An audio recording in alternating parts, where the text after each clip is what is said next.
Gurbanuly Berdimuhammedow möhüm meseleleri seslenmegin wajypdygyny aýdýar. Aktivistler çödügide şüphe bildirýär. Türkmenistan Halk Maslahatynyň başlygy Gurbanuly Berdimuhammedow 18-nji ýylda Aşgabatdaky maslahatlar köşkünni Halk Maslahatynyň prezidiumynyň mejlisine geçirip ýurdun ykdysadyýet we maliýe pudowyna käbir meseleleri işaret etdi. Ençe mil we ykdysady kynçylyklardan ejir çekýän ýurdu 15 ýyl dolandyryp 2022-nji ýylyň martyna wezipeden çekilen we prezident wezipesini ogly Serdar Berdimuhammedowa geçiren öňkü döwlet başçysyny ýygrananlara ýüzlenip döwrüň öňe sürýän möhüm meselelerini öz wagtyna seslenmegin, teklipleri işläp taýýarlamagyň wajypdygyna ünsü çekdi. Duşugyň dowamyny Halk Maslahatynyň nowatdaky mejlisini 2023-nji ýylyň 24-nji sentýabryna geçirmek belenildi we şoňa çyn ykdysadyýet we maliýe pudowyna meseleleri çözüp hökmüne teklipleri taýýarlamak meýilleşdirildi. Öňkü prezident esasan 6 gur boýunça çözgütleriň işlenilip taýýarlanmagyna çagyrdy. Gysgaldyryp alynan şeýle wezipeler öňüne goýuldy. Birinciden, hususy pudowyň işçiligini artdyrmak, maýadarlara goşmaça kepillikleri bermek ýaly ugurlarda işleriň täzeden seljerilmegi, maýa goýum migrasiýa siýasaty, manadyň hümmetini durnukly saklamak, pul dolanşygy we valyuta düzgünleşdirmesi ýaly meseleler boýunça teklipleri taýýarlamak. Ikinciden, hünärmenleri taýýarlamagyň täze usullaryny we tehnologiýalaryny ornaşdyrmak. Üçüncüden, saglyk pudowyny ösdürmek boýunça gödäwçilik işlerini dowam etdirmek. Dördüncüden, senagat pudowyny maýa goýum hukuk we ykdysady gurşuwy kämilleşdirmek. Beşinciden, oba hojalyk toplumyny ösdürmek, emlak gatnaşyklaryny kämilleşdirmek, oba ýerleriniň durmuşdaýdan özgörüşini çaltlandyrmak. Altıncıdan, daşary ýurt döwletleri we halkary guramalar bilen hyzmatdaşlyk alyp barmak, tejribeleri öwrenmek we olar durmuşa ornaşdyrmak. Azatlyk radiosynyň habarçylary agdalýan ugurlarda bar bolan problemalar, türkmen manadynyň hakyky hümmetiniň pesa gaçmagy, ýurtda valyutanyň gara bazarynyň emele gelmegi, bu ýagdaýyň fonuna raýatlaryň satyn alyjylyk ukybynyň pesa gaçmagy, ilatyň aýlyk girdijileriniň bazar sebedine gawat gelmezligi, bazarlarda bahalaryň aşa ýokarlanmagy, ilatyň durmuş şertleriniň agyrlaşmagy ýaly meseleler barada ýergiderli habar berip gelýärler. Şeýle öňkü prezident migrasiýa siýasaty boýunça tekliplerin işlenip düzülmegine çagyrdy. Mälim bolşýal Türkmenistana giň ýaýran işçilik we ykdysady şertleriň yaramazlaşmagy hususan soňky 7-8 ýylyň dowamyna pandemiýa bilen bagly halkary hereket çäklendirmeleri girdilen döwler hasaba goşulmanyna ýurt raýatlaryny iş eklençgözlegini köpçülikleýin daşary ýurtlara çykmagy terdi. Halk Maslahatynyň başlygy degişli ugurlarda tekliplerin taýýarlanmagyny meseleleriň ara alınıp maslahatlaşylmagyny talap edýär. Ýönetimçiler we aktivistler açaçanlygy, tanqida we özüge pikirlere ýol berilmeýän ýurtda erkin tödüň we erkin çekişmeleriň basylyp ýatyrylýan ýerine problemalary ara alyp maslahatlaşmagyň raýatlar üçin töwekkülçilik döredýändigini aýdýarlar. Türkmen aktivisti Nur Muhammed Annaýew 19-njy ýylda Azatlyk radio bilen söhbetdeşikde öňkü prezidentiň çykyşyny seljerdi we Uly Berdimuhammedowyň dürli ugurlarda çözgütlere çagyrmagyny Türkmenistana ýyllar boýy dowam edýän ýöne resmiler tarapyndan ne tassyk ne de inkar edilýän problemalaryň ikrar edilmegi hökmüne kabul edilýändigini aýtdy.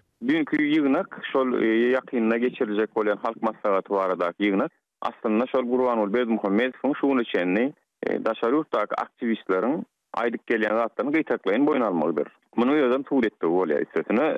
Bularyň iň esasy üns berýän maddalary ykdysady problemalara deginýärler. Ýani ykdysady problemalary çözmegiň derdine düşendigini görkezýär. Çünki şu adam daşary ýurda çykýanyň sany sajagy ýok. Diýip aktivist Azatlyk radio bilen telefon söhbetdeşigini aýtdy. Ýöne Annaýewyň anjyna görä Türkmenistanyň emele gelen mali ykdysady problemalary öz ugruna usatlaşan hünärmenleriň we bilermenleriň ilmi çemeleşmelerini, problemalary ilmi esasat çözgüt taýýarlanylmagyny talap edýär. Galy berse de ýurtda erkin pikir alışmalara ruhsat berilmezligi, ähli çözgütleriň kabul edilmegine esasan ýaşlaryň öňe sürilmegi hünärmenleriň işine kölega salýar we problemalary halkara ýülüňlerine laýyklykda ilmi esasat çemeleşilmegine böwet bolýar. Ondan o taýda demokratik esaslarda pikir alışmak ýok.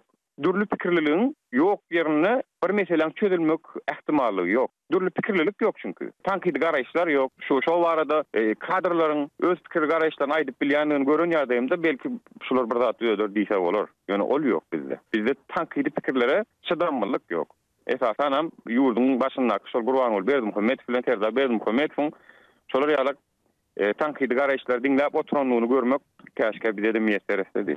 Diýip aktivist aýtdy. Türkmenistanyň döwlet durmuşynyň ähli ugurlaryna kemçilikleri diňe prezident ýa-da Halk Maslahatynyň başlygy uglan edip bilýär. Hökümet resmiýetleri, mejlisiň deputatlary, döwlet gurulukçylary, emeldarlar we ýöneköý raýatlar galy berse de köpçüliklerin habar beriş serişdeleri diňe ýurtda gazanlanyň gaýdylýan ösüşleri taryplap bilýärler. Onsoň nädip ol mesele çözülsin. Orta dowru mesele wa ýöne her kim gorkman, çekinmän pikirini aýdyp bilýär.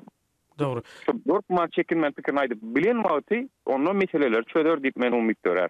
Ýöne häzir ýok. Diýip aktivist aýtdy. Gurbanuly Berdimuhammedow Sişeni bugün geçiren mejlisinde Halk Maslahatynyň ýaşlar geňeşini döretmek barada hem karar kabul etdi. Şeýlelikde Türkmenistanyň Bagtyar ýaşyr ýylyna Ýaşullar Institut halk häkimetine wekilçilik edýäni gaýdylýan möhüm gurumanyň düdümine dolanyp geldi. Bir döwür Türkmenistanyň maslahat berici organy bolan Ýaşullar Geňeşi hereket edýärdi. Ýöne Gurbanuly Berdimuhammedow ilki başda ozalyk halk maslahatyny ýatyryp Ýaşullar Geňeşini esaslandyrdy. Soň Ýaşullar Geňeşini ýatyryp halk maslahatyny parlamentiň ýokarky palatasy hökmüne täzeden esaslandyrdy. Bir näçe ýyl soň parlamentiň ýokarky palatasyny ýatyryp halk maslahatyny halk häkimetine wekilçilik ediji öz başda gurama hökmüne gaýtadan esaslandyrdy. Indi bolsa halk maslahatynyň düzümine Ýaşullar Geňeşi esaslandyrylýar. Galy bertide ulmy çemeleşmeler talap edýän valyuta düzgünleşdirmesi, pulun hümmetiniň durnukly saklanmagy, migrasiýa siýasaty ýaly meseleler boýunça öňe sürilýek teklipleriň we çözgütleriň kabul edilmegine Ýaşullar Geňeşiniň hem rol oýnamagy mümkin. Türkmen aktivist Azatlyk bilen söhbetdeşlikde ýurdun siýasatyna Ýaşullyk kultuna baha berdi. Birinjiden halk maslahatynyň Geňeşindäki adamlar kimler? Ýani ol ýokary bilimli, şol urda özüni ýetişdiren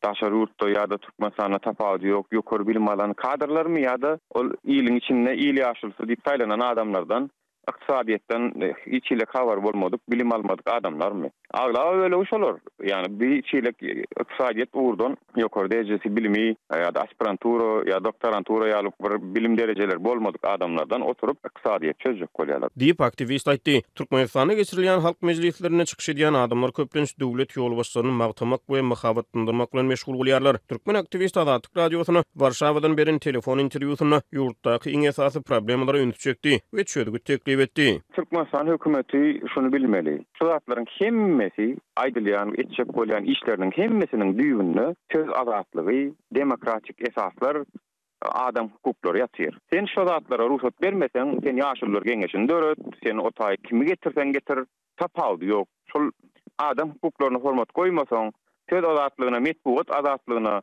azajyk şu zatlara ruhsat bermeseň, adamlar şu pikirini aýdanna, ertesi gün gapysyna polisiýanyň gelmejekdigine göz yetiren wagty sen Türkmenistanyň meseleleriň çözülmegine garaşyp bilýärsiň. Diýip aktivist aýtdy.